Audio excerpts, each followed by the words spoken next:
Assalamualaikum warahmatullahi wabarakatuh. Topik kali ini adalah plat nomor belakang lepas ya. Jadi ini di saat lewat jalan ini sudah lihat ada 3 motor ya yang yang plat nomor belakangnya lepas. Entah itu cara masangnya kayak gimana ya. Kenapa kok pasang plat nomor aja ya bermasalah. Ada yang pakai dudukan khusus, ada yang plat dikasih plat, ada yang langsungan paut gitu ya platnya. Harusnya kalau menurut peraturan plat nomor itu selalu ada ya, depan belakang. Tapi ya nyatanya banyak ya yang plat nomor di belakangnya lepas, terutama kelas motor 115 cc. Kalau maxi jarang, tapi ya tetap ada saja yang plat nomornya lepas ya.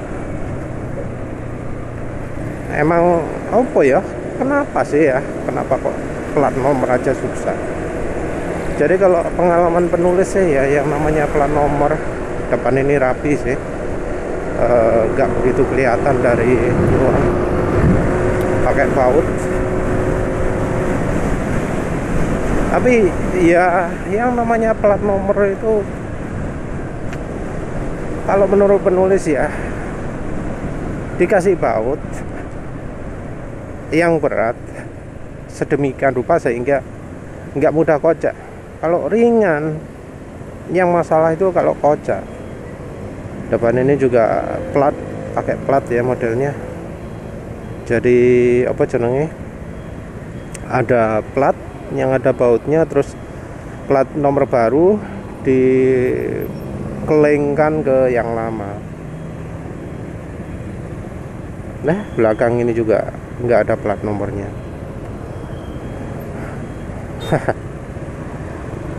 Cara masang macam-macam, tapi ya menurut penulis penyebab utamanya sih ya karena sok belakang ya. Kita terlepas dari cara masangnya lah ya, terlepas dari ya apa caranya. Yang sering jadi masalah itu adalah karena kebanyakan orang di Indonesia itu nggak ngerti plat nomor yang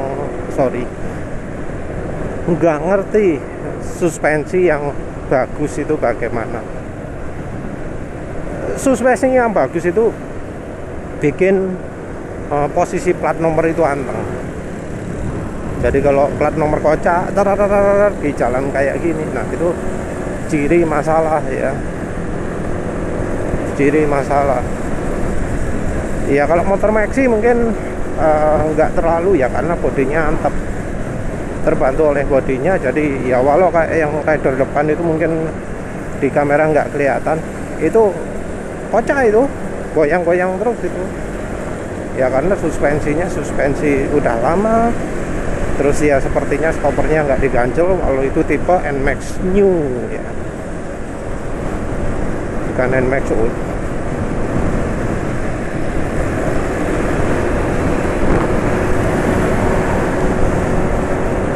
Karena nggak diganjel, karena suspensi sudah rusak, lewat jalan kayak gini goncang-goncang. Ya kebanyakan motor seperti itu sih ya. Yang NMAX aja gitu, yang BC aja gitu, apalagi yang ya vario depan itu Vega, Aerox, Beat. Kalau nggak pingin belakang goncang, ya suspensinya harus suspensi yang bukan merek Jepang, suspensi yang merek Cina, merek Thailand, merek Swedia gitu ya. Tapi minim merek Cina lah. Merek Cina contohnya DBS. Jadi kalau merek DBS itu gerakan menghambatnya tidak hanya waktu memanjang saja, tapi ketika memendek, jadi ketika memendek pun sudah dihambat biar nggak kocak. Karena dihambat membuat suspensi jadi anteng kalau lewat jalan yang amburadul. Jadi cirinya suspensi bagus itu kalau lewat jalan amburadul anteng ya. Dan seanteng apa? Seanteng kalau naik mobil sedan yang baru. Harusnya seperti itu. Terutama kalau boncengan. Kalau sudah boncengan, wah anteng ya, amit-amit ya. Kalau suspensi yang bagus itu. Dan bagus itu nggak berarti mahal. Kalau sekarang ya sekitar mulai 350 ribuan kalau yang single, 600-700 ribu kalau yang double.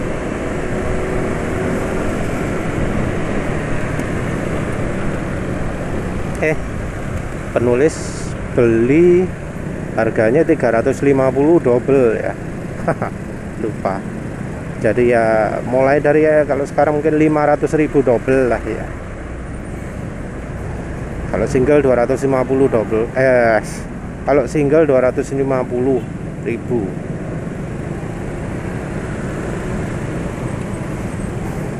Tapi terlepas dari itu ya, sebenarnya plat nomor itu walau suspensinya kocak itu bisa dibuat anteng. Caranya bagaimana? Ya dengan dibuat berat ya. Yang berat adalah bagian plat nomornya itu sendiri, atau jangan sampai ada bagian yang kocak.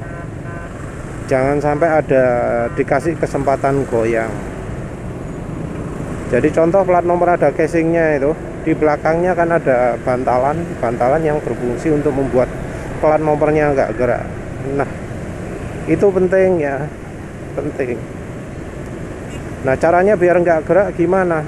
Bautnya itu rapat, dan bikin baut rapat itu kalau untuk yang model pakai casing gitu ada triknya. Jadi bukan dengan sekuat tenaga memutar bautnya, tapi gimana caranya bautnya tidak dol walau plat nomornya dilepas pasang. Karena ya seringnya yang bikin plat nomor pakai casing itu rusak adalah karena buka tutupnya itu ya salah caranya. Jadi harus tahu trik menekan sehingga tidak melebihi toleransi dratnya ya. Karena kalau sudah dol wes nggak bisa dipakai itu casingnya itu, karena ya harus rapet kan ya. Jadi kalau sudah dol sekalian dilubangi terus pakai baut yang ada murnya. Jadi kalau yang aslinya kan nggak ada nggak ada murnya. Kalau sudah dol ya wes kalian dibuat lubang, terus habis itu dipasang yang ada murnya, ya pakai mur. Jadi double. Atau sekalian nggak pakai wes. Ya artinya ini resiko ya, misal kalau ada perbaikan terutama bagian depan yang butuh lepas plat nomor. Kalau butuh lepas plat nomor gitu kita harus periksa apakah mekaniknya itu masangnya pas atau enggak, karena kadang longgar, kadang ya terlalu kencang sampai dol gitu ya. Kita harus periksa. Ya ribet memang kalau pakai casing gitu. Salah satu kelemahan casing juga adalah karena ringkih. Jadi terutama bagian belakangnya ya, dudukannya ya. Kalau suspensinya itu rusak kan sering kena goncangan. Nah itu bagian plastik belakangnya casingnya itu mudah robek. Dan penulis sudah lihat, sudah ngalami. Penulis periksa, loh kok robek. Ya wis, penulis kemudian pakai pakai apa jenenge, ganjal. Jadi penulis itu menguatkan juga bagian belakang plat nomornya, bagian belakang casing plat nomor itu. Penulis kasih kayak drat, kayak kok drat apa jenenge, penahan ya, pakai lempengan penahan, penulis pakai lempengannya bekas plat nomor, dipakai untuk ring. Jadi kalau pakai ring sendiri terlalu kecil ya, ukurannya terlalu kecil, jadi penulis pakai plat nomor gitu. Plat nomor dipipihkan, dijadikan sebagai alat, terus dikunci rapet sakuat deh. Jadi kalau kita lihat yang sering masalah itu adalah kalau plat nomor ada casingnya, adalah casingnya tinggal satu yang kegantung-gantung. Dari bekas sisanya itu sering kita lihat ada bekas serpihan gitu ya. Nah itu yang jadi problem. Kalau kita pakai alas, pakai lempengan gitu untuk penahan bautnya, akan lebih awet.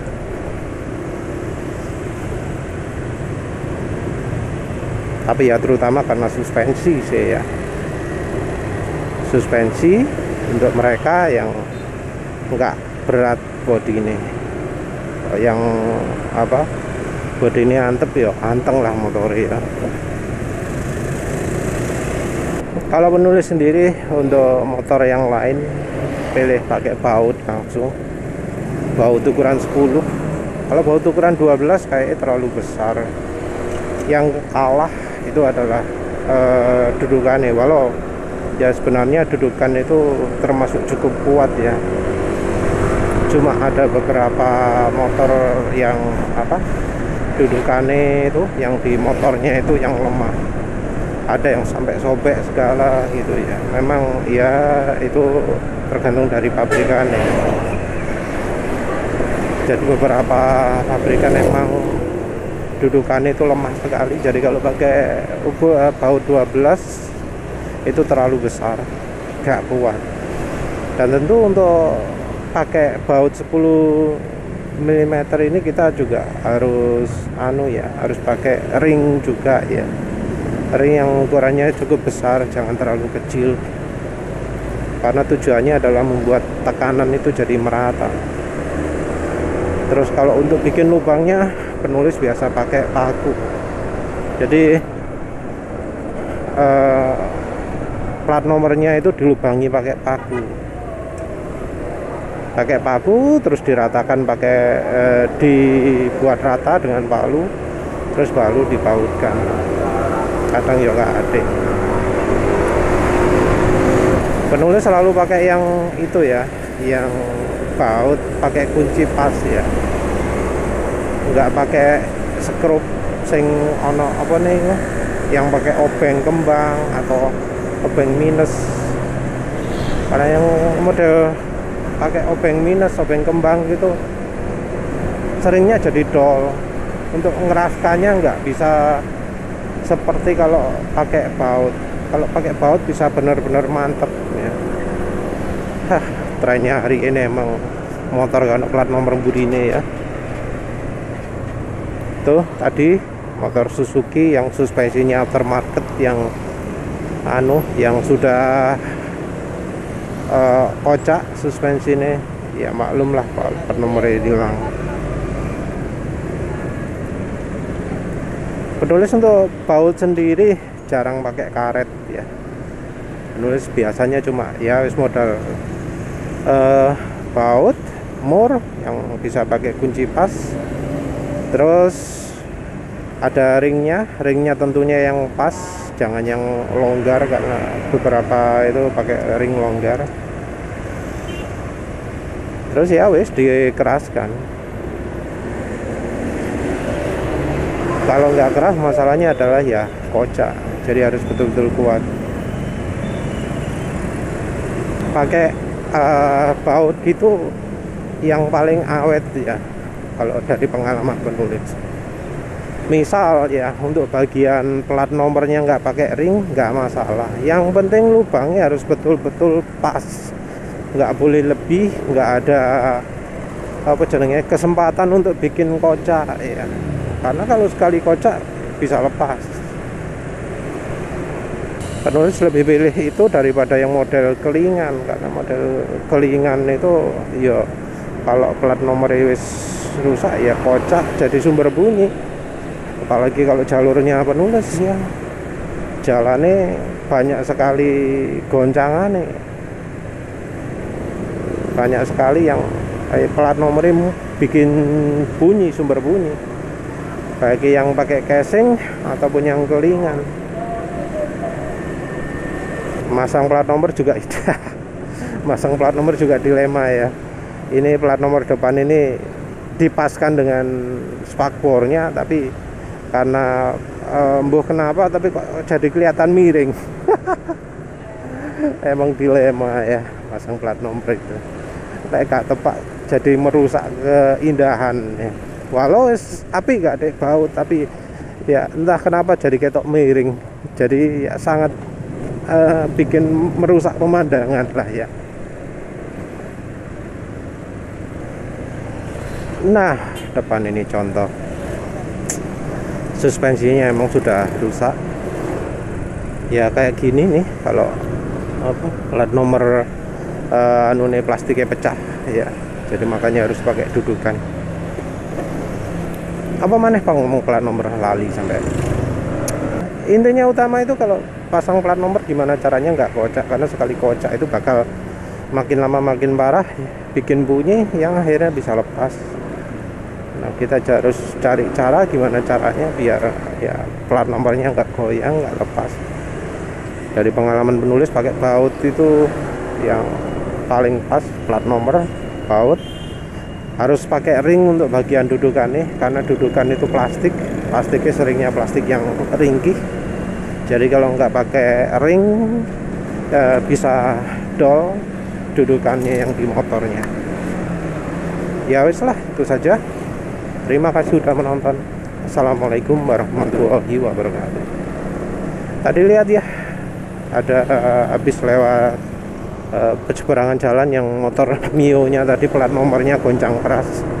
Nah, goncang keras kayak gitu yang membuat plat nomor model casing itu nggak kuat ya.